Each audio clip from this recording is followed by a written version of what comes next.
Vanessa, j'ai honte. Je gaspille mon argent. Je ne sais pas gérer mon argent. Je ne sais pas où il passe. Je ne peux même pas te dire ce que j'achète. Franchement, c'est n'importe quoi. Je ne sais pas ce qui m'arrive. J'ai peur. Je ne sais pas ce que je vais dire à mes enfants. Je ne sais même pas ce que je vais dire à ma famille. Quand je vois le temps qui passe, tous les mois, toutes les semaines, à la fin, il ne me reste absolument plus rien. Je ne construis rien. Je n'avance pas. J'en ai assez en fait et je commence à m'inquiéter. Ce discours, je l'ai entendu des dizaines et des dizaines et des dizaines de fois. Ça peut peut-être te concerner totalement, en partie, un bout. La problématique, c'est que beaucoup de personnes se retrouvent à la fin du mois sans avoir épargné alors qu'elles ont un bon salaire. Elles ont des revenus fixes, récurrents. Parfois, elles sont même à deux. Parfois, c'est un couple avec ou sans enfants. Mais à la fin du mois, à la fin de l'année, le temps passe et il n'y a rien sur les comptes et on commence à ressentir une forme d'anxiété, de gêne, de honte, de culpabilité. Si ça t'est déjà arrivé, sache que tu es au bon endroit. On va démystifier tout cela aujourd'hui. Bonjour, je m'appelle Vanessa, experte en finances personnelles et j'accompagne les personnes qui se sentent perdues dans leurs finances, qui ne savent pas par quoi commencer pour épargner, gérer et investir leur argent. Aujourd'hui, donc, on va parler, comme je te disais en introduction, d'un sentiment qui est assez connu, l'anxiété financière liée aux problématiques de gestion des finances parce que les personnes ne savent pas gérer, elles se retrouvent en souffrance. Dans une première partie, nous allons voir que gérer son argent, c'est souvent un problème d'éducation financière ou plutôt de manque d'éducation financière. Dans une seconde partie, nous allons voir que si tu n'as pas d'éducation financière, eh bien en fait tu en as une, mais cette éducation financière-là, elle ne te sert pas, elle te dessert. Dans une troisième partie, nous allons voir que c'est normal de se sentir bloqué si on n'arrive pas à gérer ses finances correctement. Et enfin, dans une dernière partie, je vais t'aider à reprendre le contrôle. Je vais t'aider à te recentrer, à t'organiser, à reprendre le contrôle, aussi bien sur la partie mindset que sur la partie plus technique. Est-ce que ce programme te tente? So, let's go! Les personnes qui ne savent pas gérer leurs finances, qui ne savent pas gérer leur argent, sont souvent dans une situation de honte, de gêne, de mal-être, de malaise et ressentent beaucoup de culpabilité. Et j'aimerais bien attaquer par cette partie de se dire que on est responsable.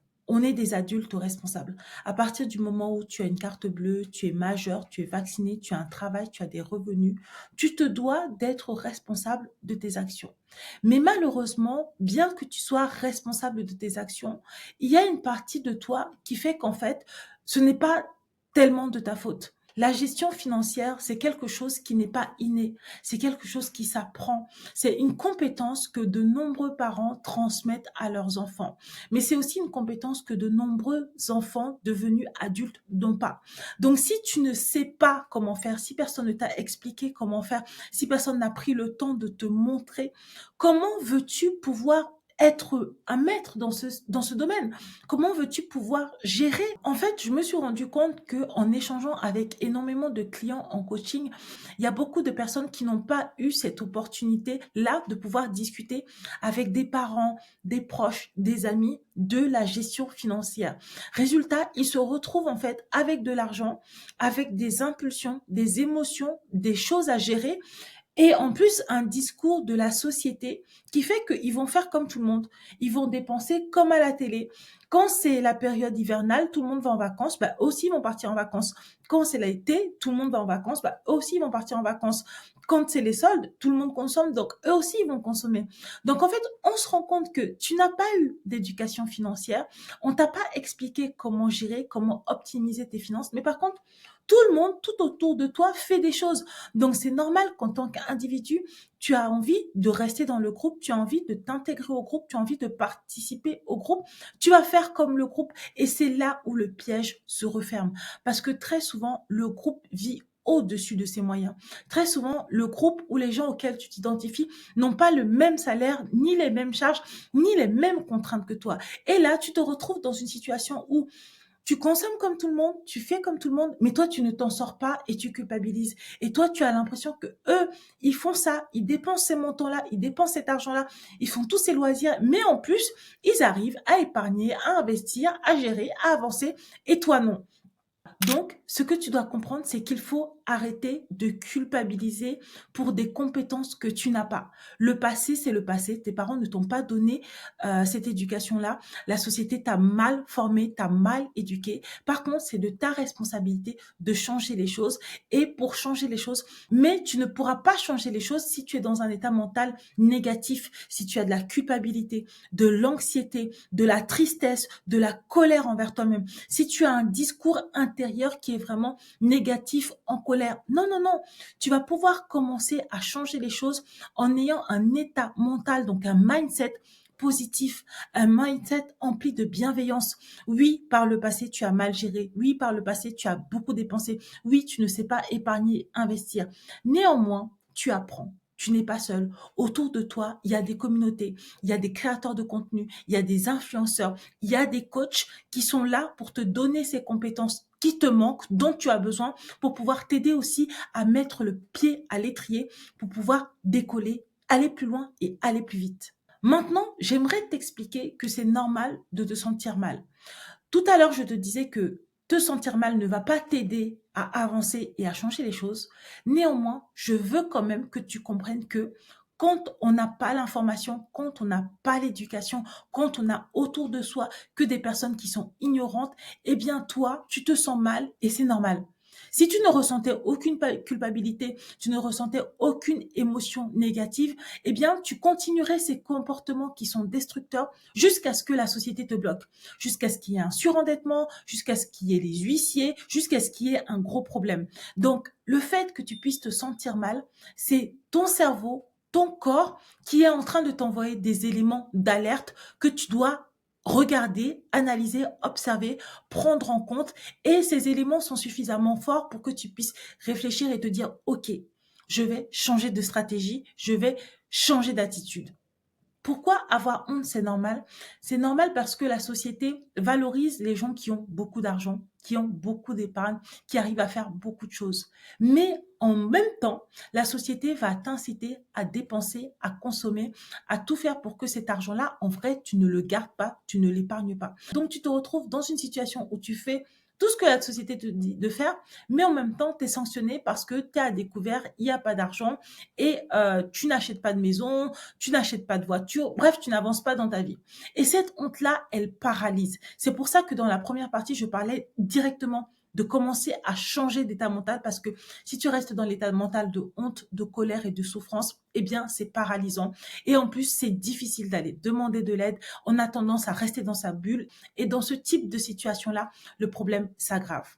Alors, comment faire pour changer de perspective? Comment faire pour changer d'état mental? Comment faire pour passer de la situation de la personne qui a honte à la situation qui reprend en main son budget, qui est fière d'elle, qui a du courage, du contrôle, qui a de l'argent, de l'épargne, qui investit, bref, qui est dans une autre situation? Eh bien, pour faire cela, il faut d'abord changer de perspective. Et oui, certes, le passé est le passé. Tu n'as pas eu ces informations, tu n'as pas eu ces compétences. Ce n'est pas vraiment de ta faute. Si on te les avait données, tu aurais très certainement appliqué tous les conseils qu'on t'aurait donnés, mais ces conseils-là, tu ne les as pas eus.